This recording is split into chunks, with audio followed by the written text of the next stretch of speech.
अब से थोड़ी देर पहले वक्फ पर जो एक जेपीसी बनाई गई थी, वक्फ संशोधन बिल, वक्फ अमेंडमेंट बिल 2024, उस पर जो विचार विमर्श करने के लिए एक संसदीय बोर्ड गठित किया गया था, उसकी आज आखिरी बैठक थी। और इस बैठक में जो मसौदा तैयार किया गया है, विपक्ष के तमाम 44 के 44 सुझाव नकार दिए गए हैं। सत्ता पक्ष ने जो सुझाव दिए थे उनमें से 14 को मान लिया गया है। अब यह प्रोपेगेंडा किया जा रहा है, खासतौर से सबसे पहले जो बयान आया है इसको लेकर के, वो नीतीश कुमार की पार्टी के एक नेता का सामने आया है और इसने ये कहा है कि हम जिस तरह से उसमें बदलाव चाहते थे, हमारे हिसाब से वो बदलाव हो गया है। लेकिन क्या बदलाव हुआ है? कोई खास बदलाव नहीं किया गया है। तकरीबन उसी शक्ल में, बल्कि उससे भी और खतरनाक शक्ल में अब ये तैयार होकर के सामने आया है। और खासतौर से दिल्ली इलेक्शन को साधते हुए इसमें जल्दी की गई है। आज इसकी आखिरी बैठक हुई और कल इसको सौंपने की बात कही जा रही है। और जो आपत्तियां हैं उसके लिए भी विपक्षी दलों को टाइम नहीं दिया जा रहा है, जिसका आज बैठक में विरोध किया गया। जो इसके जेपीसी के मेंबर हैं, विपक्षी नेता, 10 उनकी संख्या है तमाम पार्टियों के, उन्होंने इसका विरोध किया कि हमें प्रॉपर टाइम दिया जाए ताकि हम अपनी आपत्ति लिखित रूप में आपको सौंप सकें, आपको बता सकें। लेकिन आज शाम तक का वक्त दिया गया है, 6 बजे तक लोगों को अपनी आपत्तियां दर्ज करानी होगी, जिसको लेकर के आज जबरदस्त बवाल इस जेपीसी में, जैसा कि हमेशा होता रहा है, मिस मीटिंग में देखने को आया है। लेकिन सर्वसम्मति से 16 बमुकाबले 10, यानी 10 जो है वो इसके विरोध में और 16 पक्ष में वोट पड़े।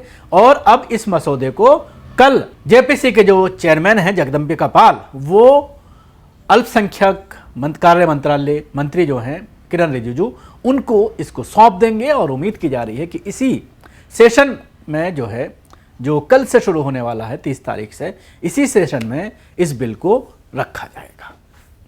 सवाल कई हैं जो इस पूरे बिल को लेकर के हो रहे हैं और सबसे बड़ा सवाल हमारा यह है, खासतौर से मुस्लिम तंजीमों से, उलमा इकराम से, कि जो एक एक्सरसाइज की गई आप लोगों के जरिए, कदर की जानी चाहिए उस एक्सरसाइज के, लेकिन उस एक्सरसाइज का क्या हासिल हुआ इस पर भी गौर करने की जरूरत है। क्योंकि जब जगह जगह पर all India Muslim personal law board के जरिए प्रोग्राम किए जा रहे थे, लाखों रुपया उसमें फूंका जा रहा था, तब भी यह सवाल खड़ा हो रहा था कि आखिर ऐसी जल्दी इस तरह के प्रोग्राम का क्या जेपीसी पर कोई असर पड़ेगा। बड़े लोग थे जो ये कह रहे थे कि जगदम्बिका पाल को बनाया है, बड़े सेकुलर हैं, पहले कांग्रेस में हुआ करते थे, लेकिन क्या किया?